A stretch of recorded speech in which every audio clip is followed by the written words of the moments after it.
Hello everyone, मैं तौफीक स्वागत करता हूं आपका अपने यूट्यूब चैनल तौफीक मैथमेटिक्स क्लासेस में।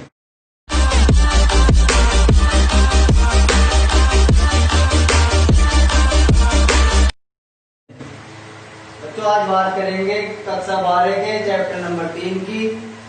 चैप्टर नंबर 3 है आव्यूह, जिसको बच्चों इंग्लिश में मैट्रिक्स बोलते हैं।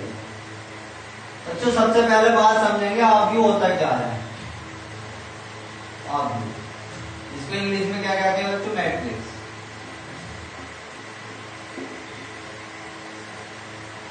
बच्चों, आव्यूह जो होता है ना, जब हम किसी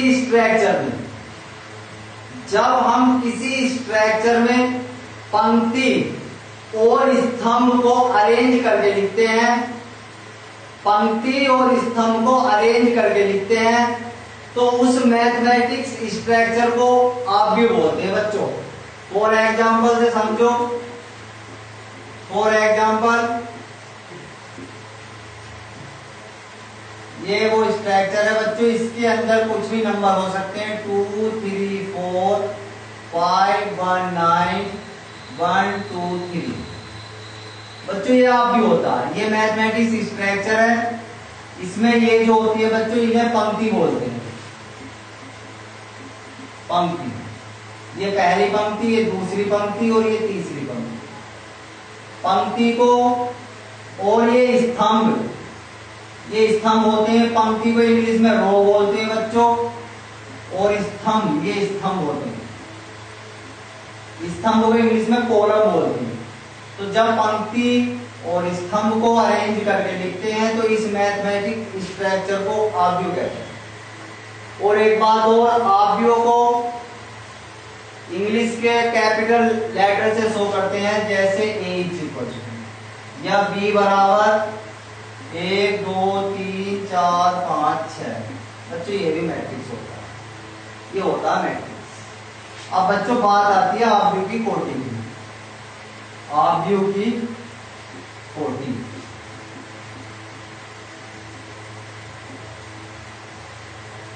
बच्चों आव्यूह की कोटि जो होती है ना, वो जो निर्भर करती है वो बच्चों पंक्ति और स्तंभ पर निर्भर करती है। इस पर पंक्ति पे और स्तंभ पे निर्भर करती है कौन? आव्यूह की कोटि। जैसे फॉर एग्जाम्पल, A बराबर 2 3 4 5 6 1 1 2 3। बच्चों, क्या पंक्ति है? 1 2 3, 3 पंक्ति है। पहला पंक्ति लिखी जाती है कोटि में, पहला पंक्ति और बाद में कॉलम। 1 2 3, 3 पंक्ति है और 3 कॉलम है। इसकी कोटि कितनी हो गई? 3/3, 3/3। या B बराबर 2 3 4 5 1 2 4 5। क्या पंक्ति है? एक और एक, 2 पंक्ति। पहला पंक्ति बाद में कॉलम। क्या कॉलम है? 1 2 3 4। तो बच्चे, इसकी कोटि कितनी हो गई? 2/3। समझ में आ रही बात? नहीं आ रही? बच्चों, अब बात करते हैं अवयव। आव्यूह के जो अवयव होते हैं ना, अवयव बच्चों, ये जो होते हैं ये अवयव होते हैं, एलिमेंट्स बोलते हैं। अवयव जो होते हैं वो कोटि पर निर्भर करते हैं। किस पर निर्भर करते हैं? कोटि पर। फॉर एग्जाम्पल, अवयव को कैसे निकालेंगे? फॉर एग्जाम्पल, कोई हमारे पास आव्यूह है A बराबर, कुछ भी ले लो, 2 3 4 5 6 7। कोटि निकालो। क्या पंक्ति है? 1 और 1 2। क्या कॉलम है? 1 2 3। कोटि कितनी होगी बच्चों? 2/3। अब अवयव निकालने के लिए 2 × 3, 2 की 3 से गुणा करेंगे, 2 3 6 अवयव होते हैं। 1 2 3 4 5 6। इसके निकालो, 3 दिया 9, 1 2 3 4 5 6 7 8 9। क्लियर हो इतनी बात? बच्चों, बात करते हैं आव्यूह के प्रकार की। जो आव्यूह के प्रकार होते हैं वो हमारे, उनकी बात करते हैं। आव्यूह के प्रकार,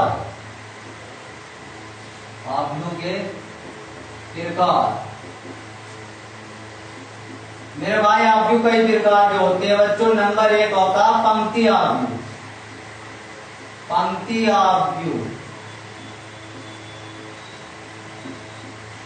बच्चों, पंक्ति आव्यूह में पंक्ति एक होनी चाहिए, कॉलम कितने भी हो, लेकिन रो का मतलब पंक्ति कितनी हो, एक, कॉलम कितने भी हो, कॉलम से कोई मतलब नहीं। ऐसा आव्यूह जिसमें एक पंक्ति हो, कॉलम कितने भी हो, पंक्ति कितनी होनी चाहिए, एक, उसको क्या कहते हैं बच्चों, पंक्ति आव्यूह। जैसे एग्जांपल, पंक्ति कितनी हो, ए बराबर 1 2 3 4 5, ये 4 तक ले लो बस, 1 2 3 4, क्या पंक्ति है बच्चों, एक पंक्ति, कॉलम कितने, 1 2 3 4 कॉलम, पंक्ति कितनी है, एक। ऐसा आव्यूह जिसमें पंक्ति एक हो उसे क्या कहते हैं, पंक्ति आव्यूह। दूसरी बात, स्तंभ आव्यूह। दूसरे प्रकार का आव्यूह होता है बच्चों स्तंभ आव्यूह, नाम देख के समझ गए होगे। और एग्जांपल समझो, परिभाषा क्या बनेगी, ऐसा आव्यूह जिसमें स्तंभ एक हो, ऐसा आव्यूह जिसमें स्तंभ एक हो, पंक्ति कितनी भी हो, पंक्ति से तो कोई मतलब ही नहीं, स्तंभ कितना होना चाहिए, एक। समझ में आ रही है नहीं आ रही बात, देखो इस प्रकार से 3 - 4 5, पंक्ति कितनी है, 1 2 3, इस प्रकार से जो होती है ना क्षैतिज रेखा में वो पंक्ति होती है बच्चों, 1 2 3 पंक्ति, पहले पंक्ति लिखी जाती है, बाद में स्तंभ कितना, एक। ऐसा आव्यूह जिसमें केवल एक स्तंभ होता है क्या कहलाता है बच्चों, स्तंभ आव्यूह। समझ में आ रही है नहीं आ रही बात। फिर तीसरे नंबर की बात आती है बच्चों आयत आव्यूह। कौन सा आव्यूह, आयत आव्यूह।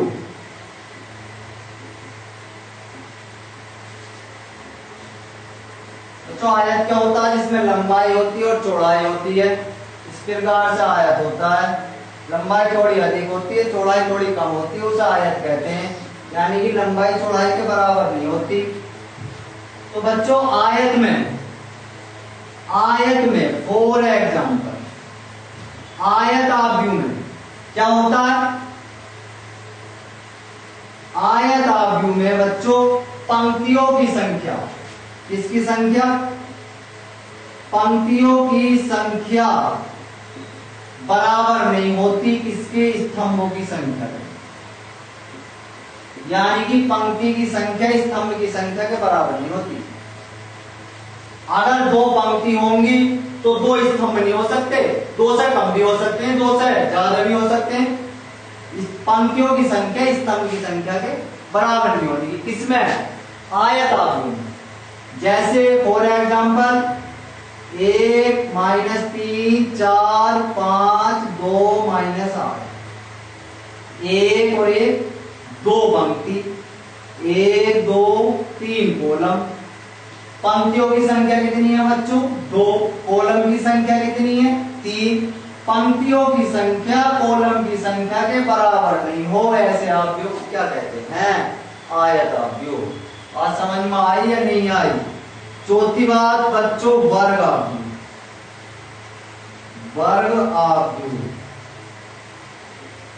वर्ग आव्यूह चारों भुजाएं बराबर होती हैं, यानी कि ऐसा आव्यूह जिसमें स्तंभ की संख्या पंक्तियों की संख्या के बराबर हो, यानी कि पंक्ति जितनी पंक्ति हो पंक्तियों की संख्या बराबर स्तंभों की संख्या।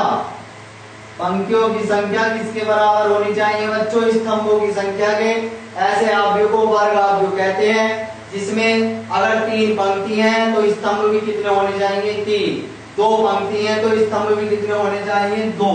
फॉर एग्जांपल मैं एक एग्जांपल दे देता हूं, a बराबर 1 2 4 5।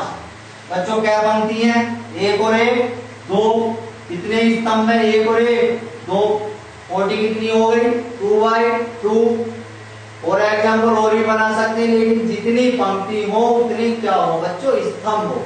ऐसे आव्यूह को क्या कहते हैं, वर्ग आव्यूह कहते हैं। अब बात करते हैं नंबर 5 आता है बच्चों, नंबर 5 आता है तत्समक आव्यूह। तत्समक आव्यूह, इसको बच्चों यहाँ इकाई आव्यूह भी कहते हैं। इकाई आव्यूह, इकाई आव्यूह तत्समक, इंग्लिश में यूनिट मैट्रिक्स बोलते हैं, इंग्लिश में यूनिट वेक्टर, इंग्लिश में यूनिट वेक्टर बोलते हैं बच्चों। फॉर एग्जाम्पल बच्चों ए बराबर 1 0 0 0 1 0 0 0 1। बच्चों किसी भी आव्यूह का ये जो होता है ना, ये मुख्य विकर्ण होता है, मुख्य विकर्ण, मुख्य विकर्ण। किसी भी आव्यूह का कौन सा विकर्ण? मुख्य विकर्ण। मुख्य विकर्ण क्या होता है बच्चों? मैं थोड़ा इसे डार्क कर दूं, दिख रहे हो, ये लिखा हुआ तत्समक आव्यूह, तत्समक आव्यूह या इकाई आव्यूह। For example A is equal to इतना। किसी भी आव्यूह का ये जो होता है तो ये होता है मुख्य विकर्ण। अब इसकी डेफिनेशन समझो। ऐसा आव्यूह जिसके मुख्य विकर्ण का प्रत्येक अवयव एक हो, मुख्य विकर्ण का प्रत्येक अवयव एक हो, बाकी सभी अवयव 0 हो। मुख्य विकर्ण का प्रत्येक अवयव कितना हो? 1, बाकी सभी अवयव कितने हो? ऐसे 0। ऐसे आव्यूह को क्या कहते हैं? तत्समक आव्यूह या इकाई आव्यूह। या इसका दूसरा एग्जांपल भी ले लो, 1 0 0 1। ये मुख्य विकर्ण है, मुख्य विकर्ण। मुख्य विकर्ण का आव्यूह कितना हो बच्चों? 1, बाकी सब 0। ऐसे आव्यूह को कहते हैं तत्समक आव्यूह। नंबर 6 आता है बच्चों हमारा विकर्ण आव्यूह। विकर्ण आव्यूह बच्चों, विकर्ण आव्यूह ए बराबर, एग्जाम्पल दे दूं मैं तुम्हें। फॉर एग्जाम्पल ए बराबर कोई मैट्रिक्स इस प्रकार से हो, इस प्रकार से, जब मैं अब लिख रहा हूं 0 पहले 0, यानी कि इसकी डेफिनेशन समझो तुम।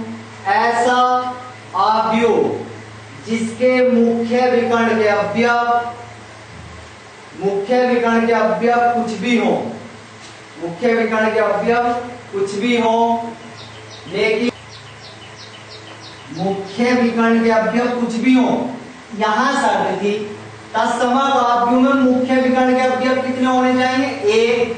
लेकिन विकर्ण आव्यूह में मुख्य विकर्ण जो होता है उसके अवयव कुछ भी हो, कुछ भी ले लो, 2 0 0 1 0 -3 0, फिर y 0 0 1।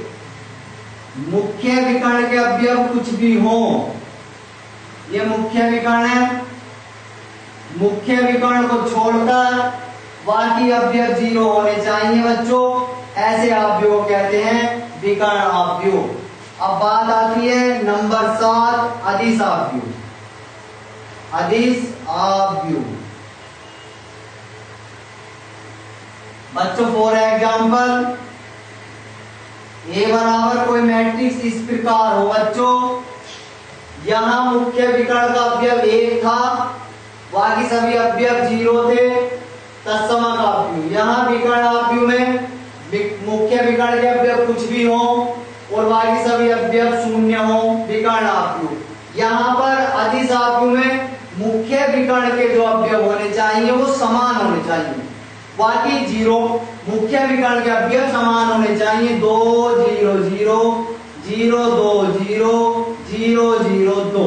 मुख्य विकर्ण के अवयव कैसे होने चाहिए बच्चों? समान। ऐसे आव्यूह को क्या कहते हैं बच्चों? अदिश आव्यूह। लास्ट है बच्चों हमारे पास नंबर 8, शून्य आव्यूह। शून्य आव्यूह बच्चों, ऐसा आव्यूह जिसका प्रत्येक अवयव, प्रत्येक एलिमेंट 0 हो, शून्य आव्यूह कहलाता। 0 0 0 0 0 0 0 0 0 या b बराबर इस प्रकार से 0 0 0 0। प्रत्येक अवयव कितना होना चाहिए बच्चों? 0 0 0 ऐसा अवयव इसका प्रत्येक अवयव 0 हो ऐसे अवयव को शून्य अवयव कहते हैं। बच्चों ये अब अवयव के प्रकार यहीं पर समाप्त होते हैं, शून्य अवयव पे समाप्त होता है। बच्चों अगर आपको मेरी वीडियो पसंद आई हो तो वीडियो को लाइक करें, शेयर करें और बच्चों चैनल को सब्सक्राइब करें। आने वाले समय में बच्चों 9th क्लास से 12th क्लास तक का सारा सिलेबस कंप्लीट होगा। आने वाले समय में 9th से 12th तक का कंप्लीट सिलेबस होगा।